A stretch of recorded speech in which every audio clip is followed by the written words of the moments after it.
When you visit a park, there's nothing better than a great 1-2 punch. I say, if you have two awesome coasters, you can never get bored. After you ride everything, just bounce back and forth between those coasters until you puke. But that begs the question, what parks have the best 1-2 punch that make you puke, but in a bad way? Those coasters that seem impossibly bad on their own, only to find out there is yet another horrifying coaster in the same park. Today, let's go around the coaster world and find out which one has the worst 1-2 sucker punch.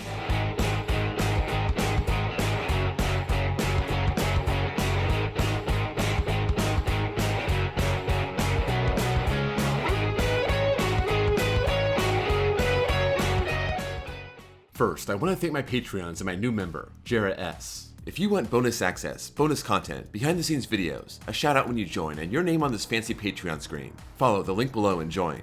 Thanks to Noct for this video idea. This is a worldwide list, but it is pretty North America heavy. I couldn't find too many international parks that had two really bad coasters, or two coasters with a bad reputation.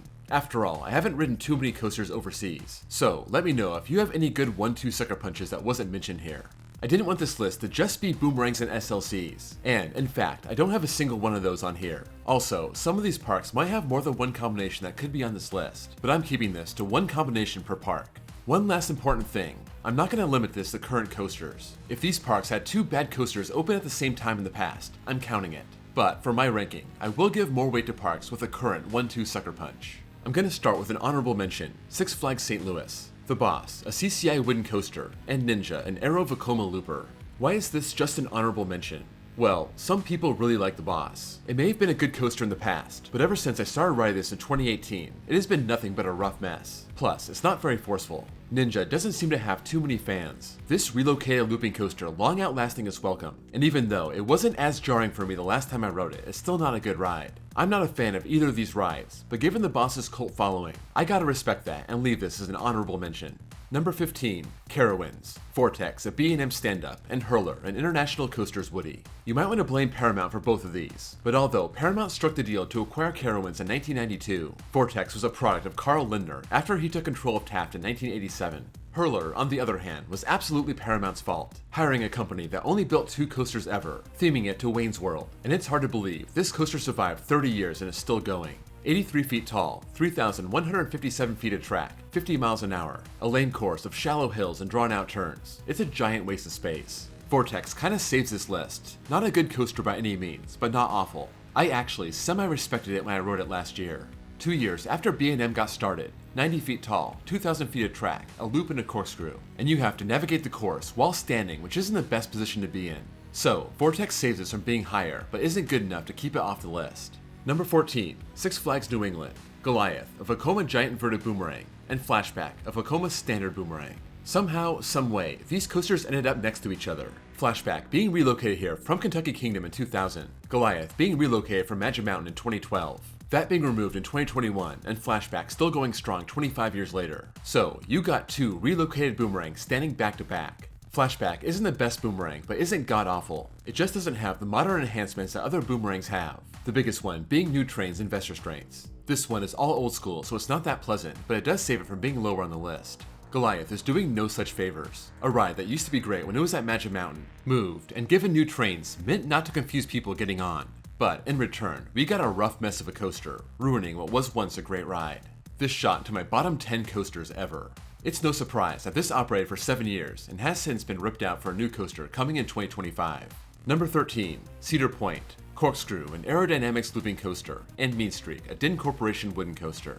Both of these coasters are historic. No surprise, coming from Cedar Point, they seem to only try to smash records. Corkscrew being the first coaster to have 3 inversions when that opened in 1976. And almost 50 years later, it feels quite jarring and outdated. It looks great in the midway, those corkscrews going right over, but the ride is rough and jerky, and there's a good reason you can walk right on it, even on crowded days. It's not the worst corkscrew I've been on, but when you pair it with Mean Streak, it makes for a pretty good 1-2 sucker punch. Mean Streak was the world's tallest wooden coaster when that opened in 1991, right in the middle of a crazy wooden coaster war where records were falling like crazy. 161 feet tall, 155 foot drop, 65 miles an hour, over a mile of track. This might have had some decent years early on, I didn't think it was that bad in 2002, but as time went on, it got worse and worse, and I very much wanted the ride to be over when I got on during its final year in 2016. It had 25 years before getting RMC'd, and it seems like those last few, or a dozen years, weren't very good. This was not a popular coaster, and just about everyone cheered when it got shut down, and we learned RMC was going to get their hands on it.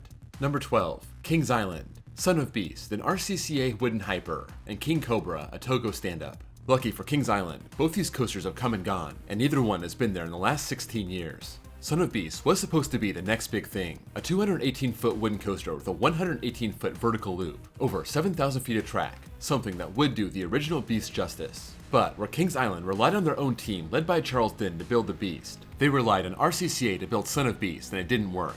It was a mess from the start, facing early delays, lawsuits were filed from the get-go, and when I wrote this 2 years after it opened, it was already too rough to enjoy. This had a pair of incidents that led to major changes, and eventually, its closure 9 years after it opened. It wasn't very long, but Son of Beast did overlap with King Cobra, both being open and right next to each other in 2000 and 2001. These Togo stand-ups were popular in the 80s, but they have not stood the test of time. Pun intended. This being 95 feet tall, 50 miles an hour, 2,200 feet of track, and just one inversion, a loop. This lasted 17 years, bowed out after the 2001 season, and handed the mantle to Son of Beast to give people a painful and uncomfortable ride. Number 11. Six Flags Great Adventure. Viper, a Togo mega coaster, and Great American Scream Machine, an Aero mega looper. Like Kings Island, both of these coasters are long gone, but it's Great Adventure. What do you expect? They rip coasters out all the time. Viper was supposed to be the replacement for Ultra Twister, another Toga with rings and heartline rolls, but this one also had a bunch of turns and wasn't a very pleasant ride. This opened in 1995, and by 2004 it was done. They tossed this aside and made room for El Toro. Great American Scream Machine encompassed the entire lifespan of Viper, coming in 1989 and being removed in 2010, welcoming everyone coming into the Great Adventure parking lot. 173 feet tall, 68 miles an hour, 3,800 feet of track, and 7 inversions. One of those Aero mega loopers that may have been good when it opened, but over time just got rougher and rougher, removed to make way for Green Lantern. Number 10. Six Flags Over Georgia. Ninja, a Vekoma looper, and Georgia Cyclone, a DynCorp wooden coaster. Both of these are still at the park. Kind of. Ninja came secondhand from Dinosaur Beach in 1992, 122 feet tall, 52 miles an hour, 5 inversions over 2,700 feet of track, and was considered one of the worst coasters ever. Then, in 2016, it was overhauled and reopened as Blue Hawk. Fresh track and trains, and now is pretty good. Georgia Cyclone opened in 1990. As the name would suggest, a cyclone layout. 95 feet tall, 50 miles an hour, 3,000 feet of track. But after 27 years, this ran its course and got RMC'd in 2018. So, from 1992 to 2015, you had this 1-2 sucker punch. And I imagine it was alright in the early to mid 90s, but I'd bet by the time Ninja was nearing the end of its reign of terror, both of these were getting pretty bad. Number 9. La Ronde. Super Menage, a Vekoma Corkscrew, and Ednor, a Vekoma SLC. I have to go by reputation here. I've never been to this park, but this park has some pretty good options. It would have been even more juicy had they actually built Vipere, the relocated monstrosity known as Green Lantern. Super Menage was built in 1981, back when these coasters were popular. A very compact twisted coaster, 75 feet tall, 2 corkscrews, 2,400 feet of track, and they kept this around for 38 years, finally pulling the plug in 2019. In 2010, this was joined by Ednor, still around to this day. Actually, sadly, the last coaster La Ronde has gotten, relocated from Astroworld after closing in 2005. This is your typical SLC, but when you have one that has been relocated and with the old trains, the ones where it makes it super easy to smash your head, that's not good.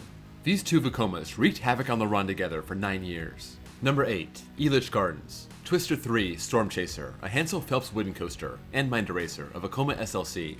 The park only has 5 coasters, and they have a current top 10 1-2 sucker punch. Hansel Phelps only built one coaster, this one, opening with the new Elitch Gardens in 1995. I rode this in 2018, and although it was pretty smooth, it was terribly boring and forceless. 100 feet tall, 55 miles an hour, 4,600 feet of track, and sways like nobody's business. Since I've been there, I heard this got way more rough, so it's never good to combine roughness and boredom. Mind Eraser came to the park 2 years later, just a miserable SLC, one of the worst I've been on. The track doesn't run well, it's a head smasher. I think there's a law that says if you're an SLC named Mind Eraser, you have to be especially bad. These two have been going at it for almost 30 years now, and the only end in sight is if this park gets shut down and moved once again.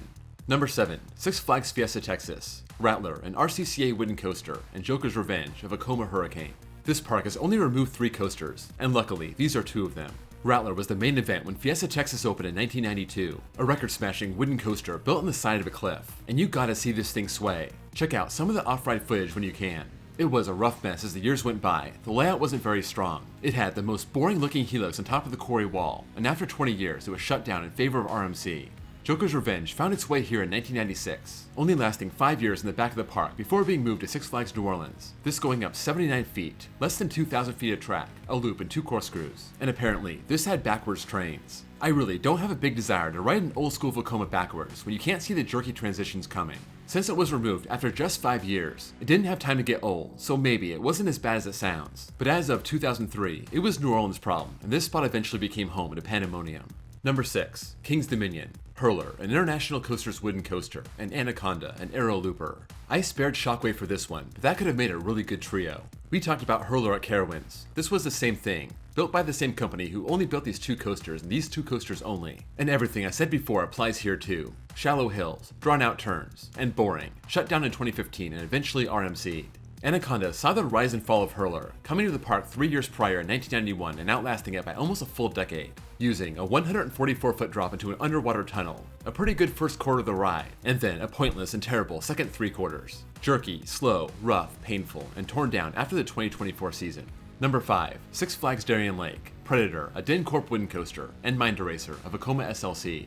This one is time sensitive. These coasters have gone through some changes over the years, and in the case of Mind Eraser, it's being overhauled right now. Predator opened in 1990 and has been getting Titan Track over the past few years, making it a much smoother ride, but it is quite boring. Back in 2018, it was so horribly rough, I had it ranked as my worst wooden coaster. That same day, Mind Eraser shot to the bottom of my SLC list also, just a rickety mess. Surprisingly, not as bad in 2023, but my standards are pretty low. So, maybe by this summer, it won't belong on the 1-2 sucker punch list. But there was a time, and for me, that was 2018, where these 2 were absolutely brutal and top 5 worthy. Number 4. Six Flags Magic Mountain. Flashback, an Intamin Space Diver, and Cyclone, a DynCorp Woody. These came in back-to-back years. Cyclone in 1991, Flashback in 1992, relocated from Six Flags over Georgia, and the word is, Cyclone used to be better, but after the 1994 Northridge earthquake, it got rough and never recovered. I rode this a ton around 2001, 2002, and it was brutal. 95 feet tall, 50 miles an hour, another one of those Cyclone layouts. As for Flashback, I can't imagine that was ever good, and this saw its downfall in 1995 when Hurricane Harbor opened right next to it, relegating its operations to the off-season only, the park pulling the plug in 2003 and Cyclone in 2006. So, even though these are gone, they had a reign of terror that lasted over a decade. Number 3. Movie Park Germany. Bandit, an RCCA wooden coaster, and Iron Claw, a Vekoma SLC. I finally found a park outside North America that qualifies, and it lands very high on the list. No surprise, this used to be a Six Flags park, and no surprise, both coasters were added during the Six Flags years. Bandit opened as Wild Wild West in 1999, and Iron Claw opened as a racer in 2001. As is the case with most RCCA coasters, or really, all RCCA coasters, Bandit has a terrible reputation, another Cyclone layout, 91 feet tall, 3,600 feet of track, and looks brutal. I also hear bad things about Iron Claw. No surprise, it's an old Vekoma SLC. Looks like it has the old restraints, so your head is gonna get smashed. So, when you have an old SLC and an RCCA in your park, you automatically get a spot on here. Number 2. Six Flags America. Roar, a GCI wooden coaster, and Firebird, a B&M floorless. Both coasters are still around, and they are, in fact, right next to each other. The best place to film Roar is in Firebird Station. Roar opened in 1998, one of the earliest GCIs, and I just have never been impressed with the way the park takes care of it. It doesn't have any airtime, the elements are pretty boring, and it'll scramble your brain. Firebird has a more interesting path. The very first B&M coaster when it opened is Iron Wolf at Great America in 1990. That was a stand-up coaster, moved here as a stand-up in 2012, named Apocalypse. Got overhauled in 2019, new floorless trains, the Firebird name. And when I finally got to ride this in 2021, just ouch. I've never had a B&M hurt me like that before. It's very possible you're looking at the worst GCI and the worst B&M right there next to each other at the same park. A 1-2 sucker punch indeed. Number 1. Canada's Wonderland. Flight Deck, a Vekoma SLC, and Time Warp, a Zamperla Volare. There's only one option for number 1, and it's gotta be this. I picked the worst ones, but there were so many other options. Mindbuster, Dragonfire, not to mention their one defunct coaster, Skyrider. But Flight Deck and Time Warp take the suck to a level that's almost unimaginable. And they're right next to each other, of course, creating a vortex of suck that rockets this at number 1, and it's not even close. Paramount is responsible for all of this. Flight Deck coming in 1995, then known as Top Gun, and Time Warp coming in 2004, then known as Tomb Raider the Ride.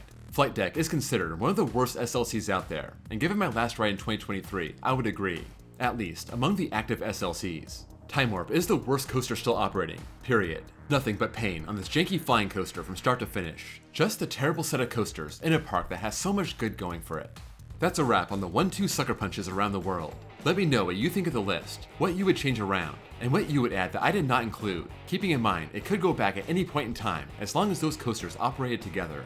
If you enjoyed this video, please drop a like, and if you're new here and love coasters, please give me a sub. Also, check out my second channel where I post copyright-free off-ride footage. Thank you all for watching, and I'll see you all next time.